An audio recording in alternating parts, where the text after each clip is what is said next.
Globalismo e ativismo judicial. Ministério Público, agente de subversão social. Márcio Luiz Tilla.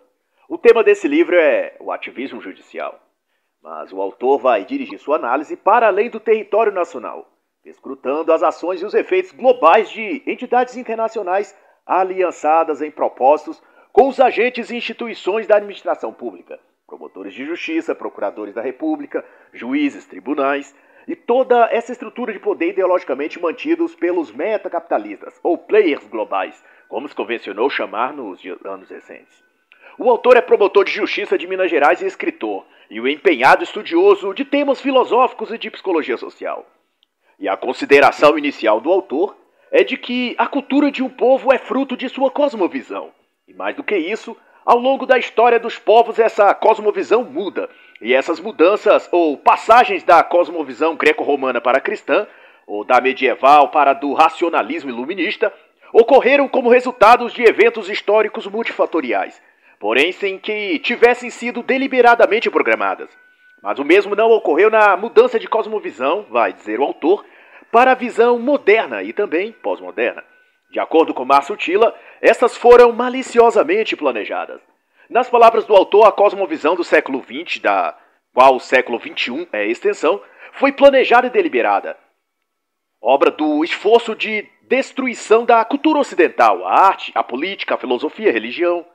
Dado isso, a cultura tornou-se caótica, fragmentada, racionalizada e sensualizada, perdida, portanto, e incapaz de se autodeterminar a partir de um centro de valores razoavelmente equilibrados.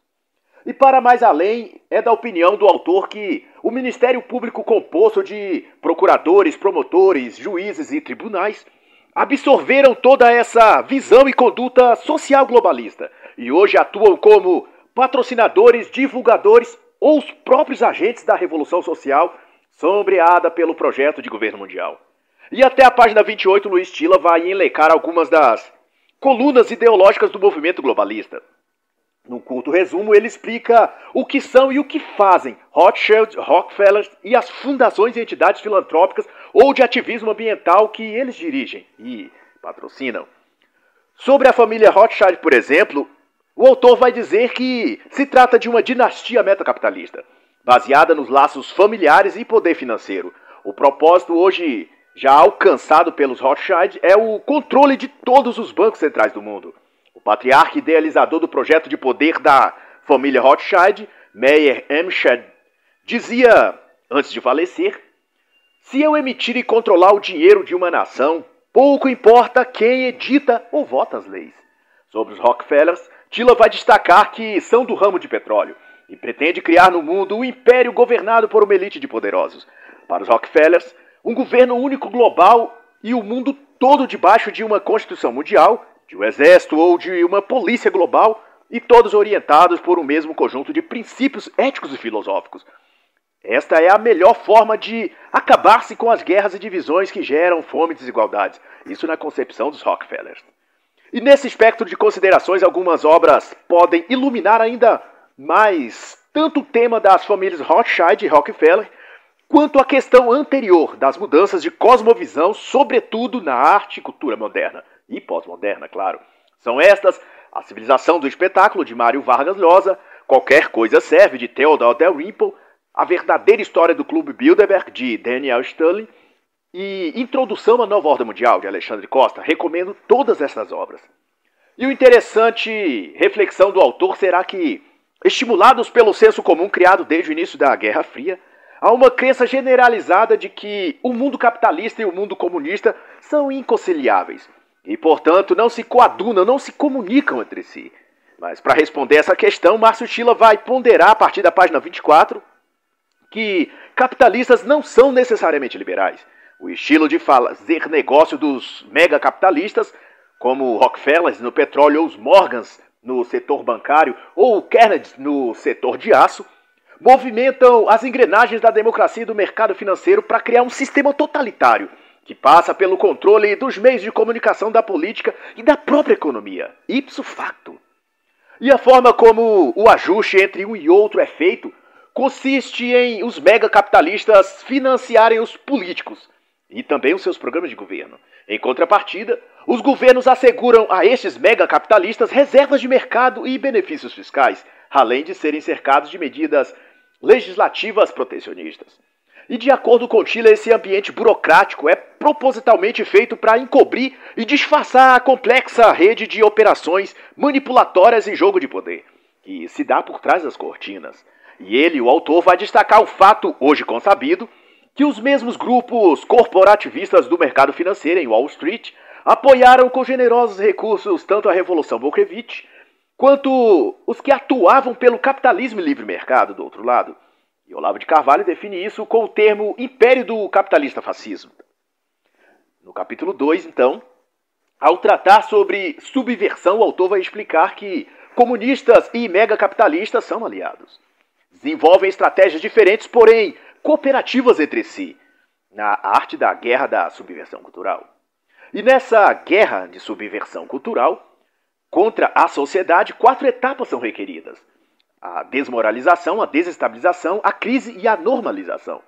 A desmoralização é a etapa em que o agente subversor empreende um ataque aos valores basilares de uma sociedade, sendo essas a religião, a educação, a moral, a política e o sistema jurídico. A estratégia é simples e fácil de ser detectada, porém, como as pessoas estão domesticadas psicologicamente por anos de doutrinação pelos meios de comunicação, por mais que os meios subversivos sejam claros e evidentes, elas não percebem que estão sendo alvo desse método subversivo. Por exemplo, a subversão por meio da desmoralização é posta em prática pela estimulação de ataques verbais ou físicos de contestação aos valores, crenças e hábitos daquela sociedade. No campo religioso é contestado os princípios da religião predominante, por exemplo. No Brasil, o cristianismo com destaque para o catolicismo. Agentes de subversão são então infiltrados na paróquia, seminários, e a partir de dentro estimulam uma série de questionamentos que visa pôr em xeque aqueles elementos teológicos ou filosóficos que estruturam há anos a fé e crença daquela religião. No caso da fé católica, passa a ser questionado a questão do celibato. Por que padres não podem se casar? Isso é opressivo, é ultrapassado, vão dizer os subversivos. Por que só homens podem ser ordenados padres? Por que Deus é chamado de pai e não de mãe? Por que não se pode celebrar um casamento homossexual, por exemplo? Etc, etc, etc. Essas indagações são propositalmente introduzidas no seio religioso da comunidade para provocar desordem e divisões. E o que parece à primeira vista dúvidas naturais são, na verdade, sementes subversivas plantadas para desestruturar aquela fé e aqueles valores religiosos. Se na sociedade a qual querem subverter a religião predominante for o budismo ou o hinduísmo, serão estas que terão seus principais dogmas questionados. É por isso que, ao vermos coisas como aborto, eutanásia ou casamento homossexual sendo debatida e, em alguns casos, até defendidos por clérigos e representantes da igreja, não pense você que se trata de um debate sério tentando esclarecer e achar respostas.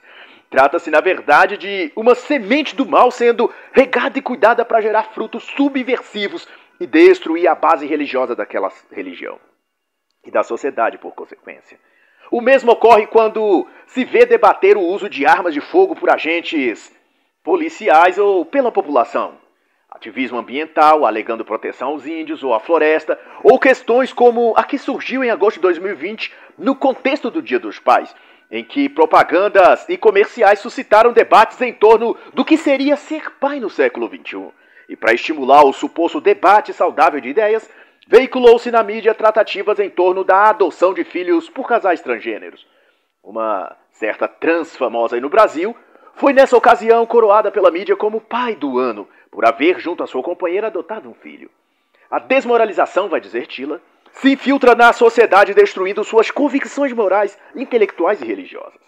Os heróis do passado são contestados como os eventos do meado de 2020 denominado Black Lives Matter, que contestavam, por meio de ações violentas, os pais fundadores da nação norte-americana e de cada país onde o movimento terrorista denominado antifascista agia.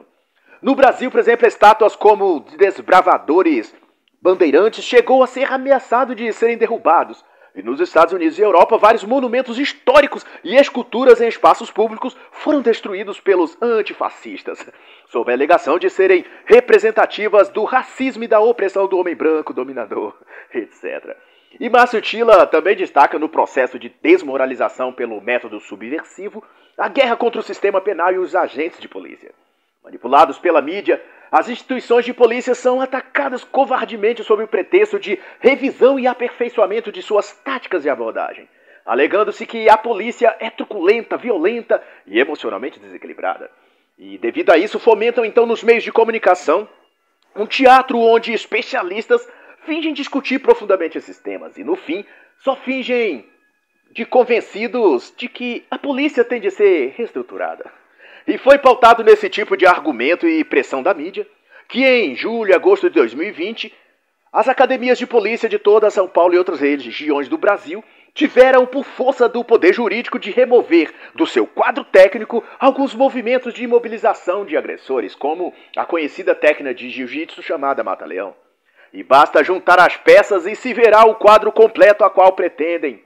Segundo prefaciam as polícias, não devem sacar a arma em público, nem algemar o agressor, também não deve disparar sua arma para não expor inocentes a balas perdidas, também não devem aplicar técnicas de imobilização. Enfim, o que restou então? Não restou nada.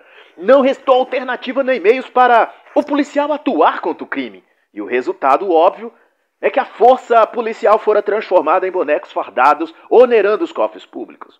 E não demora, e os meios que destituíram a polícia de seu poder de ação pedirão eles mesmos na justiça e nos tribunais internacionais a extinção das polícias locais.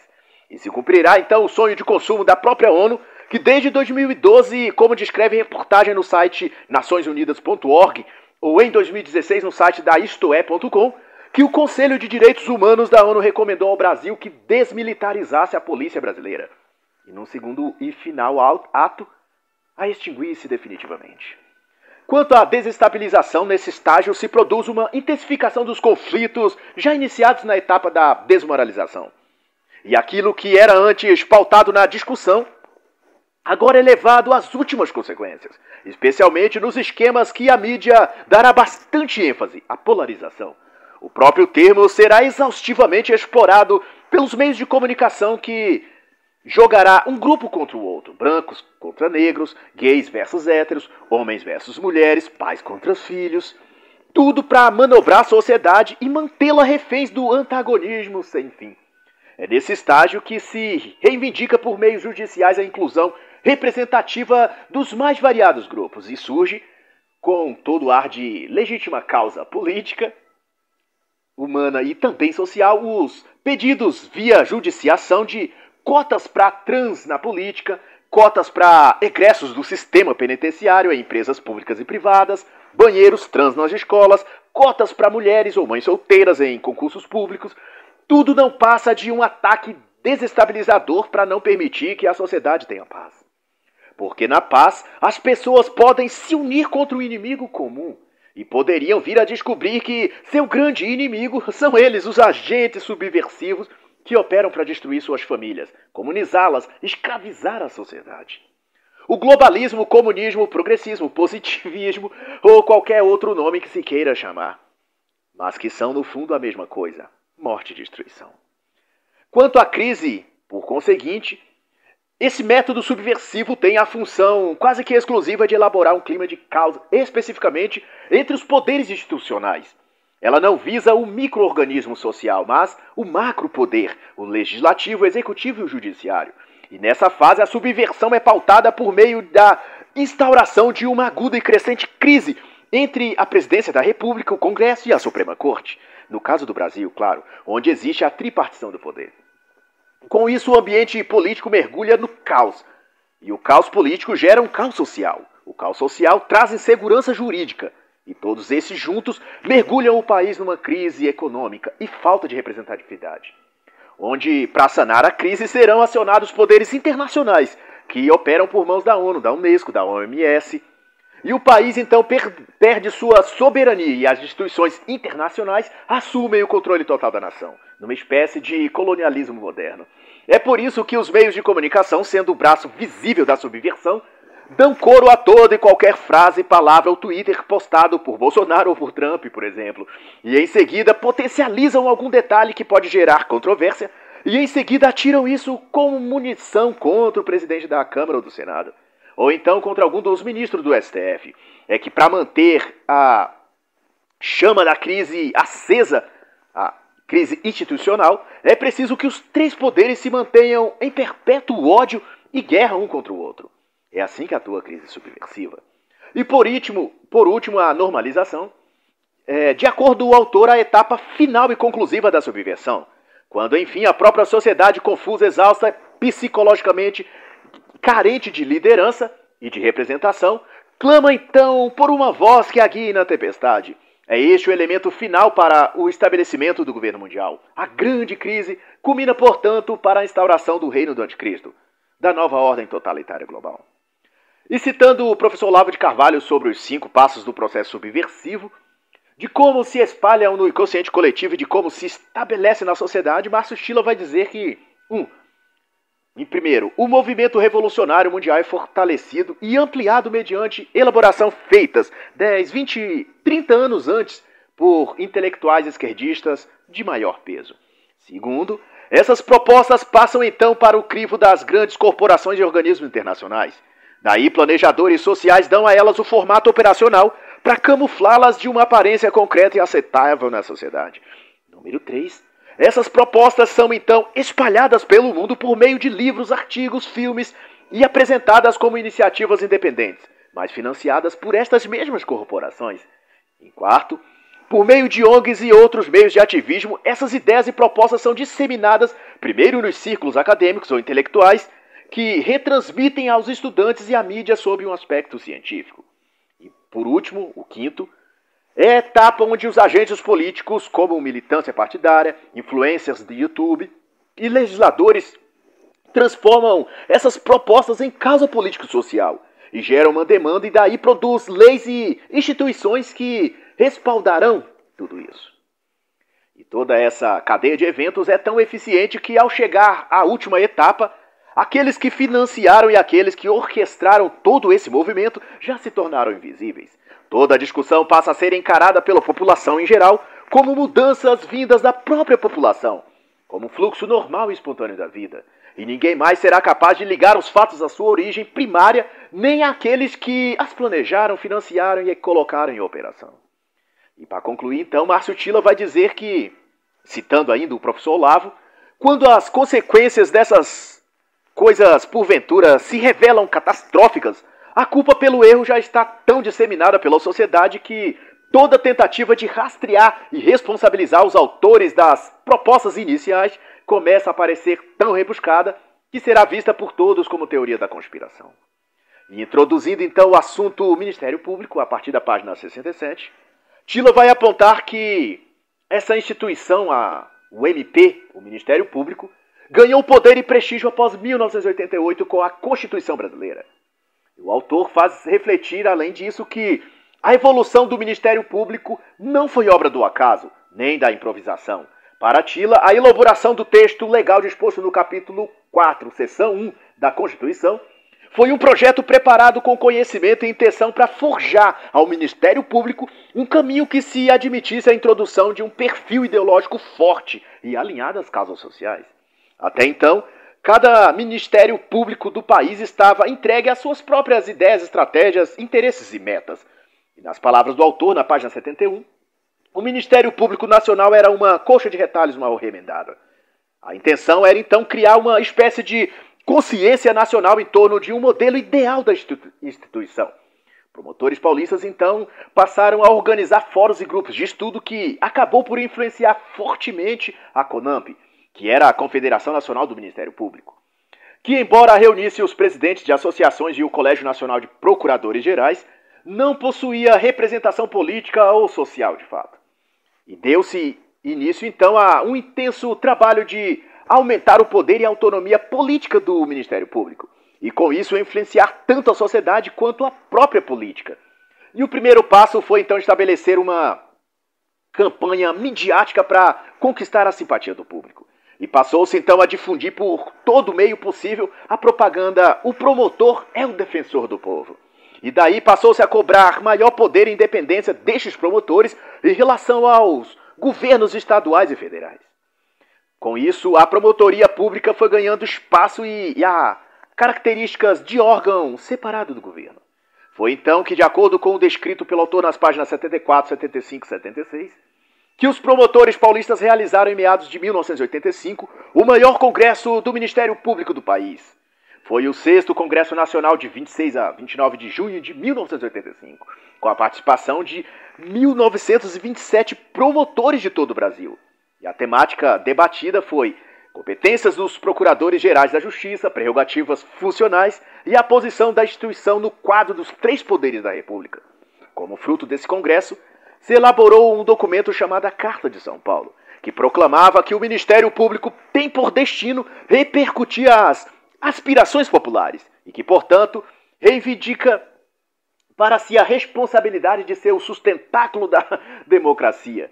E a postura do Ministério Público dali por diante deveria então ser a de defensor das liberdades e de advogado do povo. É como se o Ministério Público se autoafirmasse o 4º poder da República Brasileira. Tanto que, um ano depois do Congresso de São Paulo, foi a vez de Curitiba também realizar um levante em forma de congresso entre 19 e 21 de junho de 1986, onde todos os estados do país enviariam representantes para o Encontro Nacional de Procuradores-Gerais. E a exemplo de São Paulo também foi elaborado um texto, a Carta de Curitiba, que continha um esboço detalhado e bem desenvolvido, com artigos, parágrafos, incisos e alíneas do que pretendiam que fosse inserido na nova Constituição. E com isso o Ministério Público ganhou o status definitivo e legal de operadores sociais do direito, agentes da transformação social. E qualquer semelhança com o atual debate e quebra de braço entre o procurador-geral Augusto Aras e Deltan Dallagnol, procurador e coordenador da Operação Lava Jato no estado do Paraná, no ano de 2020, não é mera coincidência. É que desde os grupos de estudos paulistas gestados por volta de 1976, a aspiração maior do Ministério Público como um todo, e de cada procurador em particular, é se tornar um poder independente. E para aqueles que ainda possam estar duvidosos de que o Ministério Público estava em curso de um projeto de poder, um poder autônomo e separado dos demais poderes, o Executivo, Judiciário e Legislativo, Márcio Chila vai destacar na página 77 o que disse os próprios promotores na época. Palavras transcritas pelos autores Dal Pozzo e Manuel Burley, em sua obra, claro. Quando o presidente Sarney remeteu ao Congresso a mensagem convocando a Assembleia Constituinte, nós, do Ministério Público, já estávamos mobilizados desde muito. Aguardávamos a Constituinte para o plano de uma arquitetura de Ministério Público. Era o momento estratégico para selar a união de todos os membros do Ministério Público Nacional, em torno de um projeto de construção de uma nova instituição. Assim foi dito e assim foi feito. E não por coincidência, o capítulo referente ao Ministério Público na Constituinte teve como relator no Congresso o deputado federal Plínio Arruda, do PT de São Paulo. E Plínio Arruda havia retornado, do exílio após ter sido caçado pelo regime militar. E ao retornar, se aliou a Fernando Henrique Cardoso e a outros intelectuais revolucionários. E o autor vai então concluir que, graças a isso, o Poder Judiciário e o Ministério Público entraram para o centro das decisões políticas. O Estado se agigantou para atender às reivindicações da civilização do século XX. E vai continuar dizendo que, mas assim como o Leviatã da obra de Hobbes, ele protege primeiro para depois devorar. E no capítulo seguinte, o pós-Constituição, o autor vai refletir que, com a Constituição aprovada nos moldes da Carta de São Paulo e da Carta de Curitiba, o Ministério Público foi erigido a elemento determinante da democracia socialista. Isso quer dizer que o Ministério Público deixava de ser um agente encarregado de funções estatais para se transformar em guardião das garantias sociais. O Ministério Público, então, saiu da Constituinte não apenas com tudo o que desejava, mas também com tudo o que a ocasião lhe oferecia, ao ponto de ser reconhecido como o 4º poder da República. E alinhados com políticos de esquerda, o Ministério Público conquistou então a simpatia e a adesão da maioria dos parlamentares. E para tudo o que quisessem obstruir, cancelar, manipular, controlar de alguma forma, referente ao poder do Estado, dizia-se: chame o Ministério Público. O Ministério Público então virou uma arma.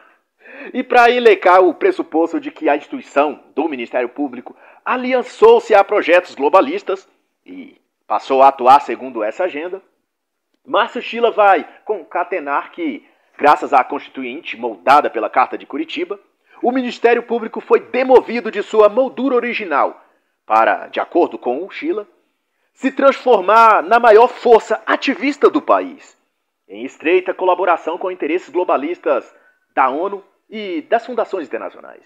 O promotor de justiça, então, passou a ser um agente de transformação socialista. E nessa esteira de transformações, o Ministério Público passou a atuar, ora como braço do Poder Judiciário, ora fazendo do Judiciário seu braço jurídico. O modo jurídico foi então alterado, para citar o próprio autor sobre isso. E para Chila, a base do próprio direito, a partir dessa nova formatação do Ministério Público e da Constituinte, passou a pautar-se sob um espectro sociológico, uma fenomenologia muito mais inclinada a Derrida e a Foucault, por exemplo, do que dos próprios fundamentos do direito romano. E esse novo parâmetro jurídico foi então chamado de sociologismo jurídico, ou escola pós-moderna do direito. Alguns intérpretes do direito chamam também de escola do direito livre, e na prática consiste no tipo de metodologia jurisprudencial onde o operador do direito não segue mais necessariamente as bases penais ou jurisprudenciais, mas o que seu próprio bel prazer lhe diz para fazer. E é dessa corrente que advém a prática jurídica, que até então é chamada de ativismo judicial. E essa corrente interpretativista vê no próprio STF seu epicentro de poder. A lei não é mais o que a Constituição diz, mas o que o STF diz, será a conclusão do autor. Se cada ministro da Suprema Corte é um intérprete pessoal da Constituição, toda a sociedade torna-se refém da justiça particular desse ministro. Não há, assim, qualquer senso de segurança jurídica. Não há nem mesmo o bom senso. Não há respaldo confiável para qualquer ato administrativo ou jurídico. Pois a cada julgamento, sentença ou decisão judicial pode ser diametralmente oposta à anterior, mesmo se tratando de casos equivalentes. Já que cada ministro é um tribunal em si, cada decisão jurídica é fruto da própria imaginação ou do humor do ministro naquele determinado dia. O campo do direito, então, se tornou um ensaio político muito mais do que um enlevo jurisdicional. E seduzido pelo brilho do ativismo judicial, vai dizer o autor, o judiciário se tornou uma entidade ideológica, que a tudo opina, a tudo julga, a tudo se intromete. E imbuído de uma missão humanitária, cada ministro ou cada juiz em qualquer esfera, estadual ou federal, vê a si mesmo como o herói libertador da nação, o porta-voz nacional da liberdade, o próprio Superman enviado de Krypton, com a missão de conduzir a humanidade para um estágio mais elevado de altruísmo e evolução espiritual. Nas palavras de Luiz Tilla, debaixo desse fetiche de que o juiz deve arbitrar em tudo, as dimensões constitucionais do próprio dever do juiz, enquanto magistrado, é extrapolado. E esse juiz, então, torna-se o iluminado que sintetiza em sua própria pessoa todas as leis e códigos civis, comerciais, trabalhistas, ambientais e toda outra que venha a ser criada. E sua função deixa de ser a de julgar e passa a ser a de controlar e dirigir o mundo. Não por menos, o ministro Toffoli pronunciou em agosto de 2020 que eles, os ministros do Supremo, seriam os editores do país. E da página 106 até a página 113, o autor vai discorrer sobre alguns dos intelectuais orgânicos que ajudaram a formatar o novo pensamento jurídico em território brasileiro.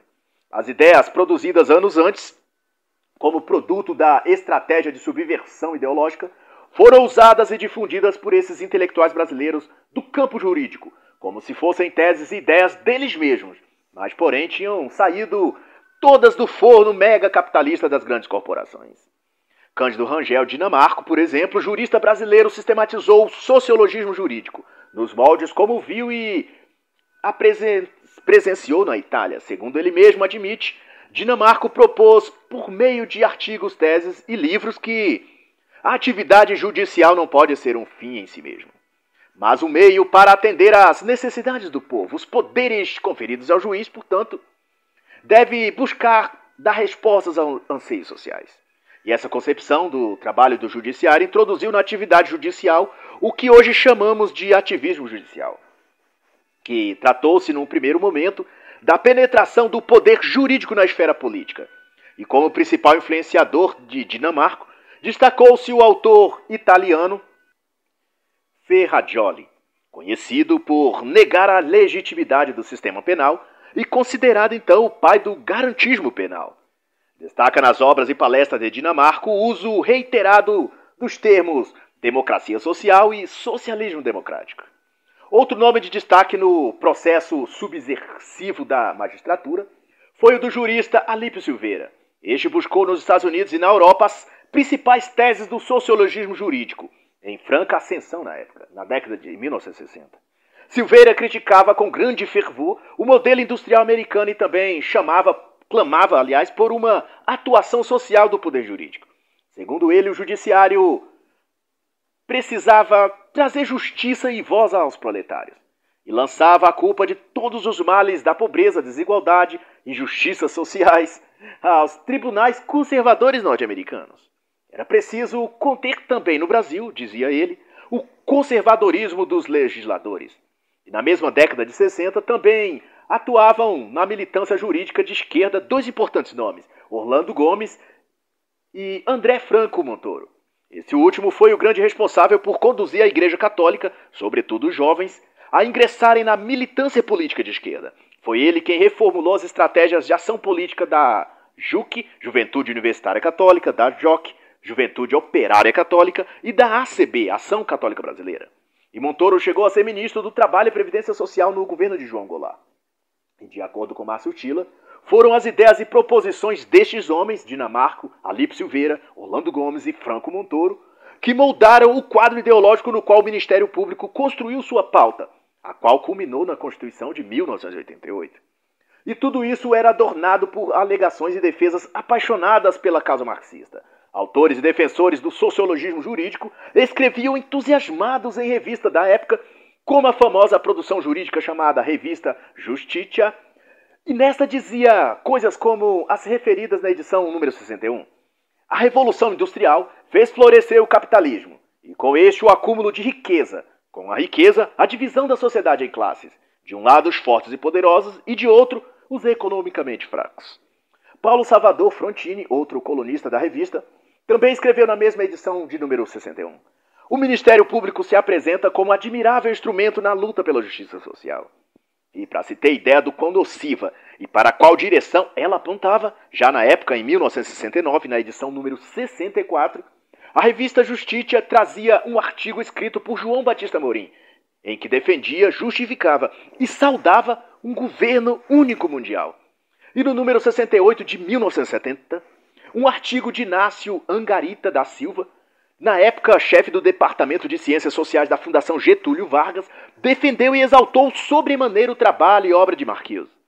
E dali, aos anos seguintes, a revista priorizou a atuação do Ministério Público, trazendo temas que foram dando a essa instituição e ao promotor de justiça um papel cada vez mais decisivo nos âmbitos políticos e sociais do país.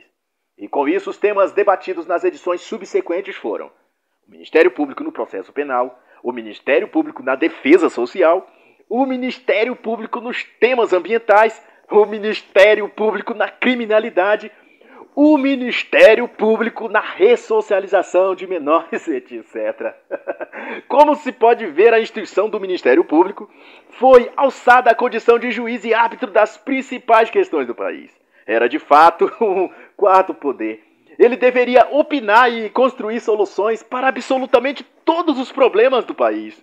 Ele sozinho, o Ministério Público, arvorava sobre os âmbitos jurídicos, legislativo e executivo. Ele não apenas tentava ser o quarto poder, como também o maior e o mais intrometido e pervertido dos poderes. Ficou claro, então, a partir da década seguinte, nos anos 70 e 80, que o marxismo era quem ditava a linguagem, a moda, os gostos e, consequentemente, todo o comportamento social e político dos brasileiros. E o Ministério Público era então parte determinante no grande laboratório social que se tornou a sociedade. Dali por diante. Foi nesse período que a ciência jurídica foi consolidada como metodologia sociológica, onde o direito saiu do seu escopo natural, a esfera jurídica, e foi transportada para o campo das ciências sociais. O garantismo penal, a subjetividade do crime, a vitimização do bandido, se tornaram a linha de pensamento mais defendida nos meios acadêmicos e os mais representadas nos fóruns e tribunais. Tudo era feito em nome e em defesa da coletividade, em detrimento, é claro, de tudo que é individual ou privado. Abortos, uso de drogas, liberação sexual passaram a ser os assuntos da revista Justiça, que a esse tempo dava aos temas sociais e culturais um aspecto jurídico, apenas para disfarçar sua grande meta e razão de ser, que era de fazer propaganda ao marxismo e a causa revolucionária. E ao fim da sua publicação, em 2016, com uma interrupção entre 2002 e 2008, a revista Justiça cumpriu seu propósito, de tornar o Ministério Público a grande força cultural do país. E o autor então vai dizer: ao longo dos anos, o Ministério Público foi inserido dentro de um esquema tático de engajamento na causa esquerdista, a defesa da bandeira das questões sociais. O Ministério Público, vai dizer Tila, transformou-se no mais eficiente elemento do ativismo judicial e, em nome da democracia, vai continuar a dizer, avança regendo a vida nacional desde o cotidiano das pessoas até as atividades do governo. E para quem possa se manter resistente a essas assertivas, basta olhar as publicações do CEAF, a Escola Superior do Ministério Público de São Paulo, e se verá a temática esquerdista abarcada por ela: garantismo penal, meio ambiente, minorias, questões sociais. E dado isso, vai, por fim, enfatizar o autor, o Ministério Público se tornou o ponto de partida, o centro irradiador da transformação político-social do país. E é de lá que se propala e reverbera as principais decisões jurídicas que darão corpo jurídico e legal às teses do direito público. Pelas mãos dos juízes garantistas, o povo é amarrado pelas leis e obrigado a pensar, sentir e agir de acordo aos preâmbulos marxistas, determinados por eles, os utópicos iluministas do Ministério Público, mostrando que os grandes inimigos da nação não estão apenas no STF. E não à toa o autor chama de Ministério Público do Caos. E assim encerra a análise do livro Globalismo e Ativismo Judicial, Ministério Público, Agente de Subversão Social, de Márcio Luiz Tila.